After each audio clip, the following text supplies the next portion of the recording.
Okay, dear colleagues, I'm happy to greet all of you here, and today I would like to discuss with you the new approaches in molecular diagnostics in reproductive medicine. An increasing number of couples are facing infertility worldwide, and many cases are associated with different infections. And I shall speak about the real-time PCR-based kits which are available for assessment of male and female urogenital microbiota, including both obligate and opportunistic pathogens. No, nothing happened.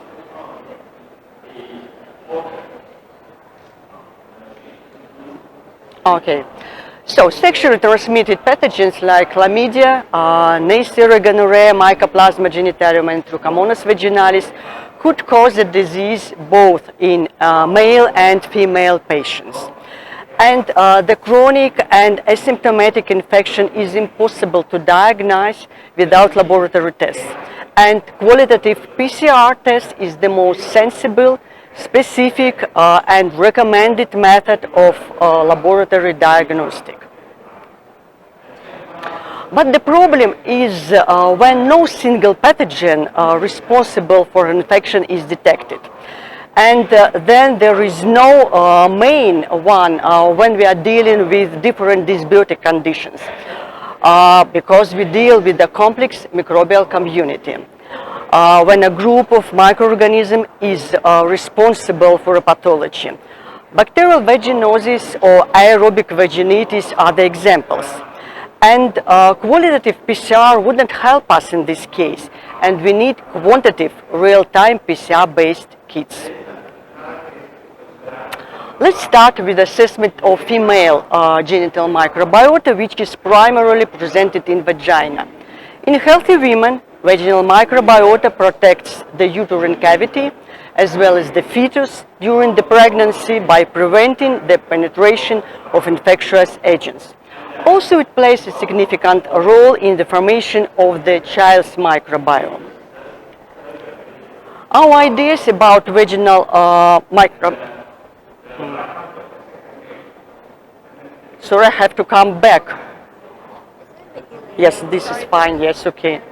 So our ideas about vaginal microbiota changed a lot in the past century. At the beginning of the 20th century, Professor Dodor-Lane was the first who described gram-positive rods in vaginal smears of healthy women by microscopy. Later in the middle of the century, Lactobacillus acidophilus was identified and described as the main bacteria inhabiting vagina of healthy women. And for some decades, we were convinced that all healthy women harbor just this one bacteria in their vagina.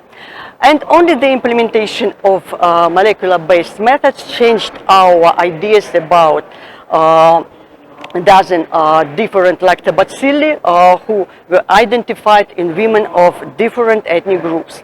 But still, the predominance of lactobacilli considered as the most favorable healthy type of vaginal microbiota. Besides lactobacilli, a wide variety of opportunistic bacteria and fungi are present in vaginal community, with obligate anaerobes the most prevalent group. They are fastidious or non-culturable compared to less demanding facultative anaerobes. And they are responsible, for example, for bacterial vaginosis, the most common vaginal disorder, and some of them, like atopium vagina, for example, are metronidazole resistant. The introduction of Femaflor real-time PCR detection kits in 2008 made a revolution in assessment of female reproductive tract microbiota vaginal in the first place. You can see at the slide the number and variety of taxa detected by Femaflor. But the doctor has no time to analyze the long list of results without clear interpretation. So all the variety of vaginal microbiota was packed into 16 parameters determined by the test. Besides total bacterial load and lactobacillus species as normal microbiota, the vast variety of vaginal bacteria could be identified by the test. The opportunistic bacteria are divided into 15 groups. 3 of them belong to facultative anaerobes, 8 to obligate anaerobes, also including Gardnerella vaginalis, Atopobium vagina, and also vaginal genital mycoplasmas and yeast-like fungi are detected by the test. The composition of the test is at the slide. The first one is total bacterial load. This parameter also serves as a reference for calculating the proportion of individual groups of bacteria. Then lactobacilli, 3 groups of facultative anaerobes, 8 groups of obligate anaerobes are determined quantitatively. Then the proportion of each group in total bacterial load is calculated. So every parameter is expressed quantitatively and as a proportion among all detected bacteria. This approach allows us to detect the dominant groups of microorganisms in vaginal microbiota. So how does the kit works? The real-time PCR kit allows the quantitative profiling of the vaginal microbiota, and the lab report is generated automatically after the run is over.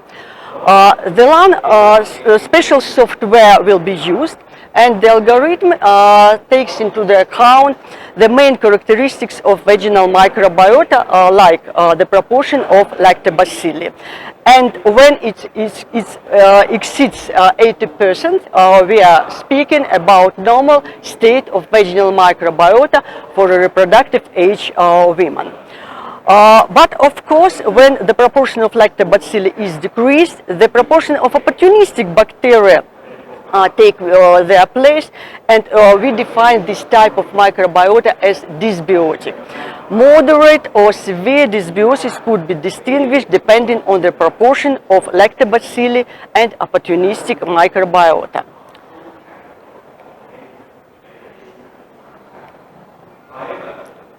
So here you can see again the key characteristics of healthy vaginal microbiota when assessed by FEMAFLOR test.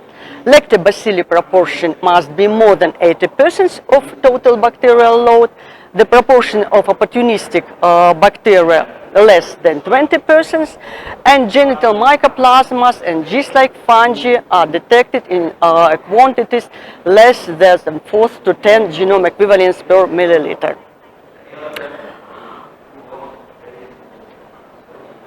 On this slide, you can see 2 different FEMAFLOR 16 lab reports. The quantity and the proportion of lactobacilli is different. And the example at the right shows you a variant of absolute normocenosis, which does not require treatment, as is considered as the norm. And the example at the left is a severe mixed dysbiosis, which is not normal, and the patient required treatment. Now let me show you some real clinical examples when we use FEMAFLOR. In some cases, we just confirmed the results of other tests, but in some cases, we got absolutely different results. The first example, this is a clinically healthy woman with no signs or symptoms of vaginal disorder, and with normocenosis according to both microscopy and FEMAFLOR. And I would like to point out that several opportunistic obligate and facultative anaerobes were detected, including Atopobium vagina and Gardnerella vaginalis, but their proportion was less than 0.1%.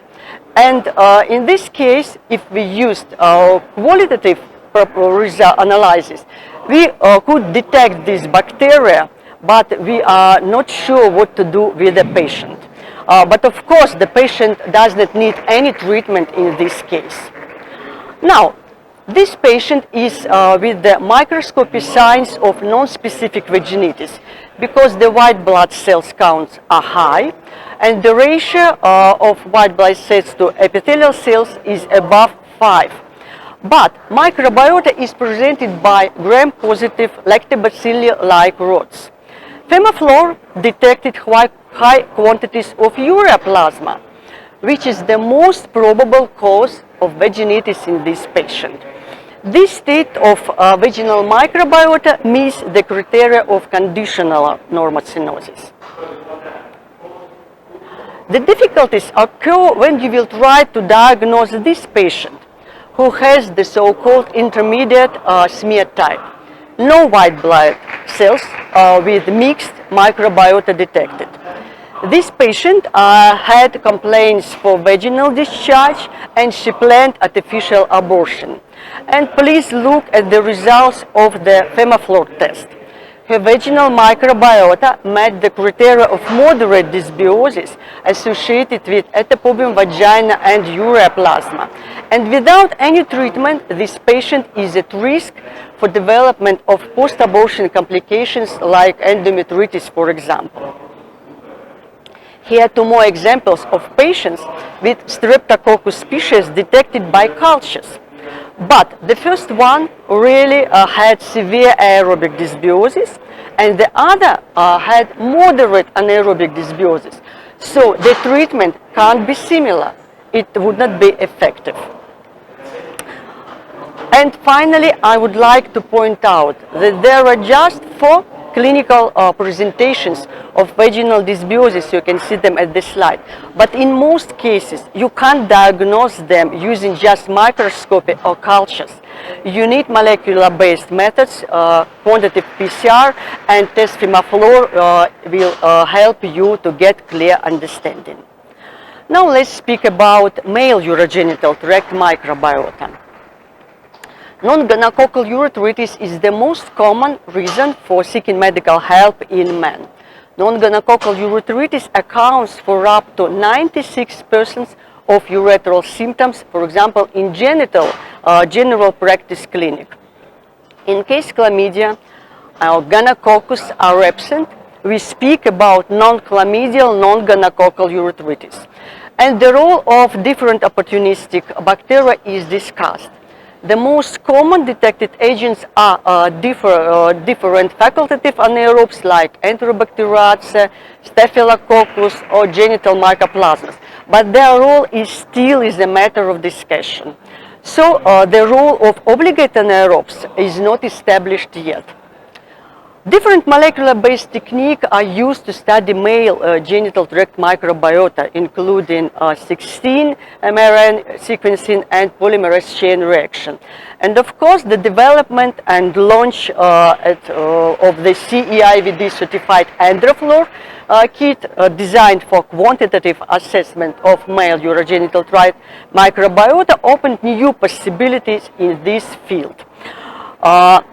This method is also fast, robust, reliable, and available to doctors and patients in many countries nowadays. Here you can see the composition of EndraFLOR reagent kit. It's very similar to FEMAFLOR composition, but the number of detected parameters is 24. The test also allows us to detect the presence of obligate pathogens like chlamydia, Mycoplasma genitalium, gonococcus, and trichomonas.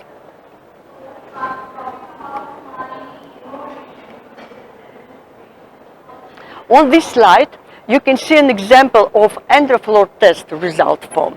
This is a urethral sample, and it's absolutely normal. No DNA of obligate pathogens, no DNA of total bacterial load, and Candida species below the threshold level. And here Neisseria gonorrhea is detected. And of course, the treatment is mandatory for this patient. Here, microbiota is presented mostly by lactobacilli. It's really unusual for male patient, but we see these types of microbiota rather often. And you can see that also DNA of obligate pathogens is not detected, and Candida species is below the threshold level. Here you can see 2 examples where microbiota is presented mainly by gram-negative and gram-positive bacteria. On the left of the slide, microbiota is presented by Haemophilus species, and on the right part by Enterococcus, Enterobacteriaceae group.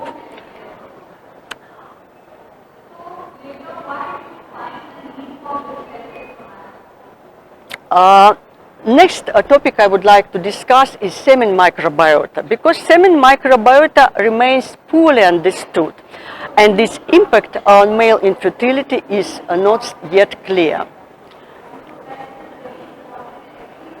Meanwhile, up to 15% of all infertility, of male infertility cases are associated with different urogenital tract infections.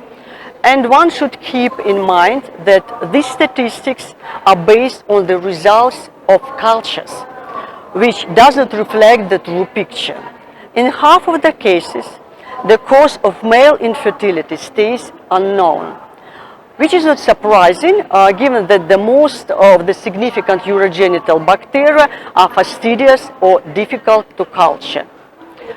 For this reason, we decided to investigate semen microbiota in normal and pathological samples. We analyzed almost 600 samples obtained in Gormona Medical Center in Yekaterinburg, Russia, and we used EndoFloor test for analyzing of semen microbiota. Also, we used cluster analysis with cluster inequality assessment using silhouette index. On this slide, you can see an example of EndoFloor test result for a semen sample. And it's normal also because we found no DNA of obligate pathogen and total bacterial load and Candida species are below the threshold level. But what was really interesting is that in general, bacterial DNA in the amount above the threshold level was detected in more than 70% of all semen samples. And in positive semen samples, from 1 to 14 groups of bacteria were simultaneously detected in different variations in suprathreshold levels. And the proportion of positive samples depended on spermogram parameters. And you can see that it varied from 47% in normal semen samples up to 100% in the samples with azoospermia. So different bacterial groups were found in a variety of associations with each other. And thus we decided to carry out cluster analysis in order to identify the microbial communities typical of semen microbiota. The division into 8 clusters happened to be optimal. And you can see that these 8 clusters of semen microbiota were characterized by predominance of a certain group of bacteria. And next I shall show you the examples of this cluster and also how the results of EndoFloor test were seen there. So the first cluster, it was characterized by predominance of Lactobacillus species, and really it was not a condition in our patient. 2 other clusters, the second and the third, were associated with gram-positive facultative anaerobes, but the intra-cluster abundance was different. For for the second cluster, the predominance of Carinobacterium was characteristic. And for the third cluster, the intra-cluster abundance of Streptococcus was typical. Next, the fourth cluster was characterized by predominance of Enterobacteriaceae Enterococcus group. The clusters were formed by different obligate anaerobes. And also they were divided into 3 clusters because the intracluster abundance of different groups were specific for them. This 5th cluster was characterized by intracluster predominance of Bacteroides privatello group. The 6th cluster was characterized by the intracluster dominance of Peptostreptococcus and Parvimonos group. And the seventh cluster was really interesting because no particular group was found to dominate among obligate anaerobes. You can see that different representatives of obligate anaerobes were detected in this sample, for example. And the last cluster was associated with dominance of genital mycoplasmas. So these 8 clusters were rather stable, and also they correlated well with the construction of enderfloor kit. We have identified finally a number of features of semen microbiota depending on spermiogram parameters. And this is just one example with leukocytospermia. These samples in leukocytospermia samples, we detected high absolute and relative contents of lactobacilli. When gram-positive facultative anaerobes were presented, staphylococcus were very typical for intra-cluster abundance. And in case of presence of obligate anaerobes, the group of Bacteroides, Parpheromonas prevotella, also was typical. Also, I would like to share with you the results of a research conducted in Russia, and the authors of this research came to the conclusion that the presence of Lactobacillus species is typical for male patients with estradiolaemia and pathospermia. So we guess that the detection of Lactobacillus species in semen may serve as an additional marker of hormonal disorders in men, even if the spermogram is normal. And also another research conducted also in Russia, where the authors compared cervical samples and semen microbiota of the couples attending the family planning clinics.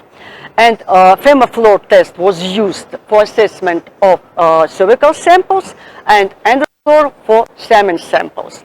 And the composition of the cervical and semen microbiota did not match at all in half of all examined couples. So it means the genital tract microbiota is unique in male and female patients and in every person as well. And here you can see the main differences between male and female urogenital tract microbiota, all of them presented here. You can see that when we consider Lactobacillus as the most favorable type of microbiota for women, for men it could be a pathology marker. Obligate anaerobes for women, they are associated with anaerobic dysbiosis and bacterial vaginosis. And in male patients, sometimes we consider it as a marker of prostate congestion. Aerobes in women are associated with aerobic dysbiosis and aerobic vaginitis, while aerobes in male patients sometimes could be present by normal microbiota or could be a pathology. Only Candida species are considered as a pathological agent both for female and male patients, only in quantities above the threshold level. And mixed microbiota for female patients it's not good, while for male patients we in many situations consider is quite normal. And the last topic I want to talk about today is real-time PCR for detection of HPV infection.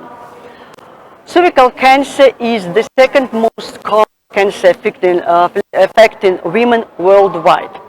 And the statistics on the slide is really frightening.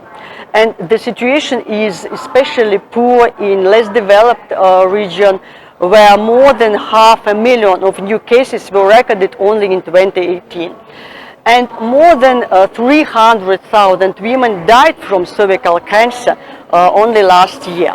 So more than 85% of these deaths occur in low and middle income countries. So nowadays we know that 96% of all cases of cervical cancer are caused by HPV infection. And 2 HPV types, 16 and 18, cause up to 70% of all cervical cancers. But The other types contribute to other 30% of all cases.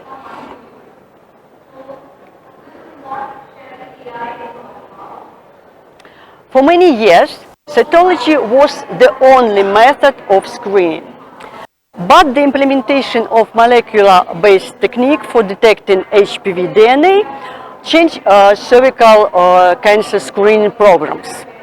Now it includes 3 approaches.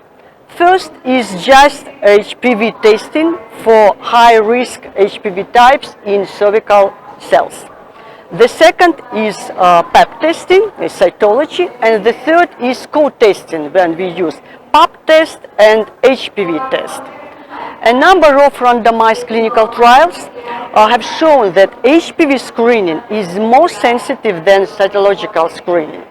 What is really important is high negative predictive negative HPV test.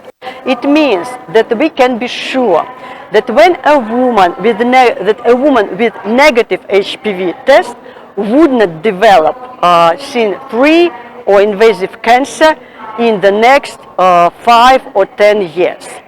This way, we could lengthen the cervical screening interval when HPV testing is used. When should we start cervical screening? The American Cancer Society recommended the following options for cervical cancer screening. To start at the age of 25 years, primary HPV test alone every 5 years is the preferred way of screening. Also, we can use co-testing every 5 years when we use cytology and HPV test. And also we can use cytology alone every 3 years, but these options are acceptable, as you can see. So a number of HPV tests is currently available. And 2 major molecular methods for detection of HPV DNA are hybridization and PCR. The PCR method allows genotyping of HPV and evaluation of the viral load. The purpose of molecular-based diagnostics is to determine the group of risk for cervical cancer development so that we could find the best follow-up tactics for the patient.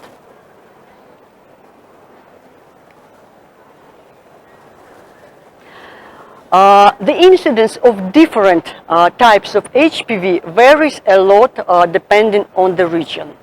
This fact should be taken into account when choosing the screening panel. Even in different parts of Russia, different HPV types were reported as prevailing. So we conducted a multi-center study in order to analyze the incidence of various HPV types and the characteristics of HPV viral load in different regions of Russia. For 6 years, we have been analyzing data from 14 laboratories using the HPV-Quant21 kit in 8 federal districts. So the cervical and urethral samples from more than 30,000 patients were analyzed by means of real-time PCR. And we used the test HPV-Quant21 test. Almost 39% of all patients were HPV positive, and 2 or more HPV types were identified in 33 of all samples. Of course, HPV type 16 was the most common type in all federal districts of Russia. But there were regional differences in the prevalence of certain HPV types. It was detected, HPV-16 type was detected in 27% of all HPV-positive samples. The least common was the 26 type because it was found in less than 1% of all samples. And what is interesting that some types were more common in male patients and some of them were more common in female patients. The scientists are still discussing the diagnostic value of determining of the HPV viral load. Some authors consider a higher HPV viral load as a weak predictor of cervical neoplasia. The reason is that very high viral load is also with acute HPV infections. And whereas many women with small lesions had low viral loads. But as a result of a research conducted in Russia some years ago, the following criteria for evaluation of relative HPV load were suggested. The viral load of less than 10 genome equivalents per or 5th to 10 epithelial sites was considered clinically insignificant. And when it is more than it was considered clinically significant. And it could be a marker of viral persistence.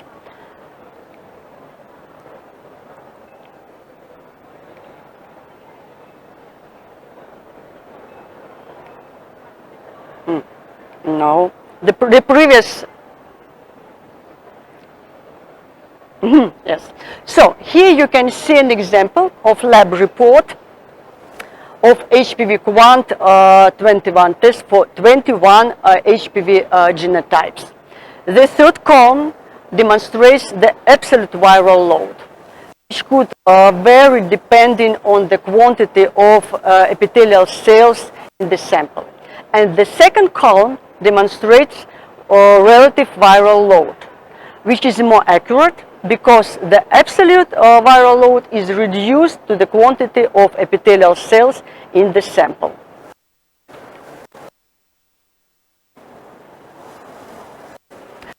Also, we assessed the relative HPV viral load in women with normal and abnormal cytology.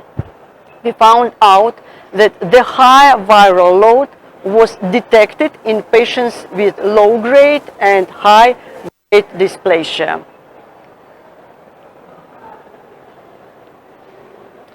And coming back to vaginal microbiota, which has a tremendous impact on human health in general. Anaerobic dysbiosis is considered a risk factor for HPV persistence and cancerogenesis. And we evaluated the vaginal microbiota of women with cervical dysplasia. And you can see that almost 75% of HPV positive patients with HCl had apparent or moderate dysbiosis, mostly associated with obligate anaerobes. Among HPV negative patients with normal cytology, dysbiosis was determined only in 2% of all cases. In the same study, we have shown that the restoration of normal vaginal microbiota is a significant part of managing patients with cervical neoplasia. And at the end of my speech, I would like to show you one more clinical example. Here you can see the results of Quant 21 for HPV and Femaflor test results on patient with LCL. She is HPV positive and her vaginal microbiota meets the criteria of moderate mixed dysbiosis.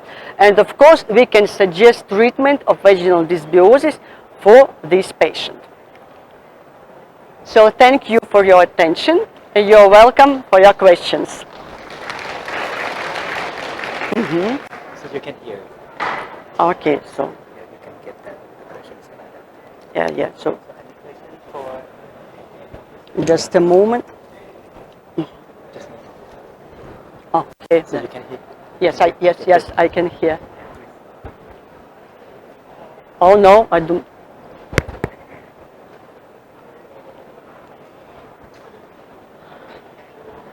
Yeah.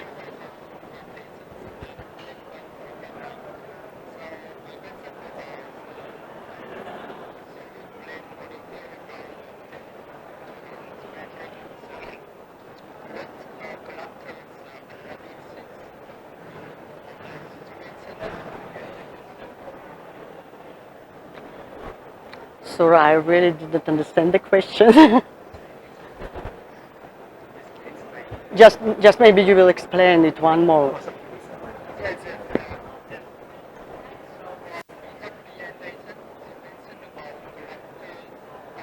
I mean the classes of microbiota of yeah, okay.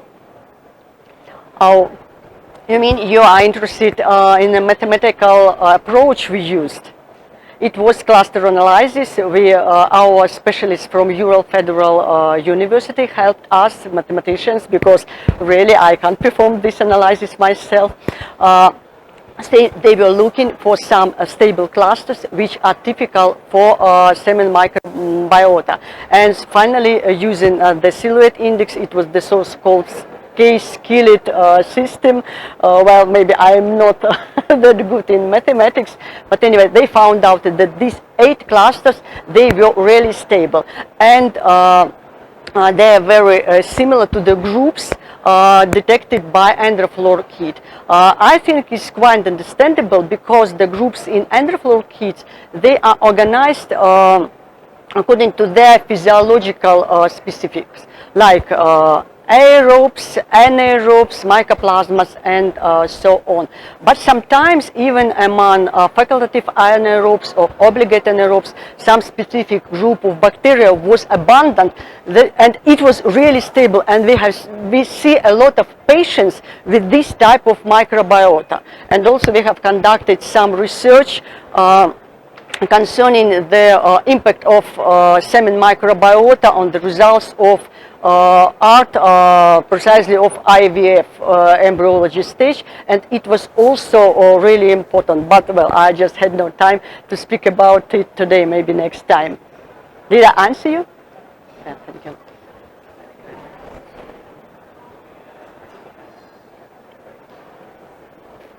The microphone, please.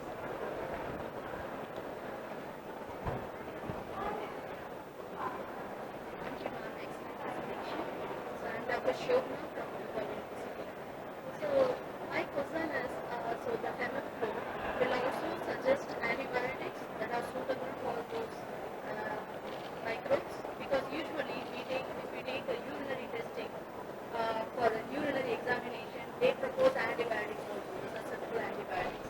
So is MFO does that, or it's up to the prescriber? Yes, of course, I shall explain you.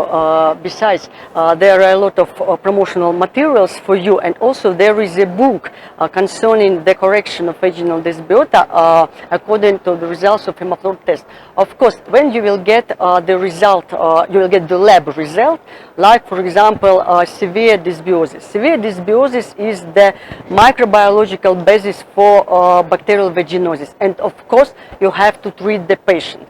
But you have to choose the medication, because if you will find atopobium vagina with the help of hemofluor kit, you can't use metronidazole. You have to use other medications like clindamycin. Also, you can find different mixed dysbiosis when you will find, for example, obligate anaerobes, or you will find Candida species and uroplasma. And then you will see you have different options for your treatment. But sometimes even a patient has some complaints and signs of vaginal disorder, you will get absolute normal stenosis, and it means that you really will not treat her. You see, and it's also important, because if you see that lactobacilli are predominant, you really do not need any treatment, not to do any harm, of course.